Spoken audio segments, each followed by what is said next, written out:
हाय सांगमाने आज आम जाना ओटीटी रिजल्ट आमर बाहरी पड़ी। ओटीटी रिजल्ट पर आमर निज निजर डिजिटल सर्टिफिकेट को आम किपर डाउनलोड करवा। ओटीटी सर्टिफिकेट डिजिटल सर्टिफिकेट को आम किपर डाउनलोड करवा। तो से आम क्रोम ब्राउजर ओपन करवा। क्रोम ब्राउजर ओपन कलापर आम ये सर्च करवा bscodia.ac.in क्लिक कलापर bscodia.ac.in এইভাবে ভাবে হোম পেজ খুলিব বিএসসি ওড়িশার। নেক্সট আমি দেখন্তু লেফট সাইড রে আছে লাটেস্ট আপডেটস। এই তଳେ দেখন্তু লাটেস্ট আপডେଟ୍ସ ଅଛି।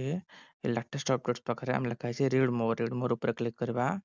ରିଡ୍ ମୋର ଉପରେ କ୍ଲିକ୍ କଲା ପରେ ଦେଖନ୍ତୁ ଲାଟେଷ୍ଟ ଆମ ଯାହା ଯାହା ଆସିଥିବ এইଭଳି ଭାବରେ ଆମର ବୋର୍ଡ ପରୀକ୍ଷାର ଯେ ଓଡ଼ିଶା ବୋର୍ଡର ଯେକୌଣସି ରେଜଲ୍ଟ ସବୁ ଏଥିରେ ହିଁ ଶୋ କରେ। ତ ଏଥିରେ ଆମେ ହିଁ ଦେଖିବା କୋଉଠି ଆମର ରେଜଲ୍ଟ। ଏଇଠି ଦେଖନ୍ତୁ ନୋଟିଫିକେସନ ଆସିଛି ଏଠି 2025 11 15 11 2025 ରେ special OTT 2025 download digital certificate ତାରି ଉପରେ ଆମେ କ୍ଲିକ୍ କରିବା। କ୍ଲିକ୍ କଲା ପରେ ଆମକୁ କଣ ଦଉଛି ନା ରୋଲ ନମ୍ବର ଆଉ mobile number date of birth ଦେଇକି ଲଗ୍ଇନ୍ କରିବା ପାଇଁ ଦଉଛି। ମୁଁ ଲଗ୍ଇନ୍ କରି ନଉଛି।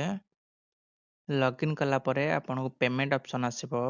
Phone pay Bai phone pay ହଉ କାର୍ଡ ହଉ କ୍ରେଡିଟ୍ କାର୍ଡ ହଉ ଆପଣ ତା ମାଧ୍ୟମରେ ଆପଣ 200 ଟଙ୍କା ହିଁ ଆପଣଙ୍କୁ ପେମେଣ୍ଟ ଦେବା ପାଇଁ ପଡ଼ିବ। ଡିଜିଟାଲ ସାର୍ଟିଫିକେଟ ପାଇଁ ଓଟିଟି ଡିଜିଟାଲ ସାର୍ଟିଫିକେଟ ପାଇଁ ଆପଣଙ୍କୁ 200 ଟଙ୍କା ପେମେଣ୍ଟ ଦେବା ପାଇଁ ହିଁ ପଡ଼ିବ।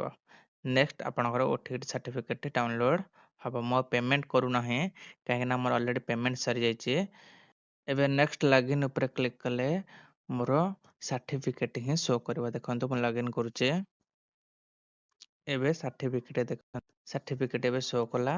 ଆମେ ଆକୁ PDF ଆକାରରେ ହଉ ଫଟୋ ଆକାରରେ ଡାଉନଲୋଡ କରି ଆକୁ ପ୍ରିଣ୍ଟ ବାହାର କରି ପାରିବା। ଏହିଭଳି ଭାବରେ ଆପଣ ନିଜ ନିଜର ଓଟିଟି ସାର୍ଟିଫିକେଟକୁ ଆପଣ ନିଜେ ଡାଉନଲୋଡ କରି ପାରିବେ। ଧନ୍ୟବାଦ।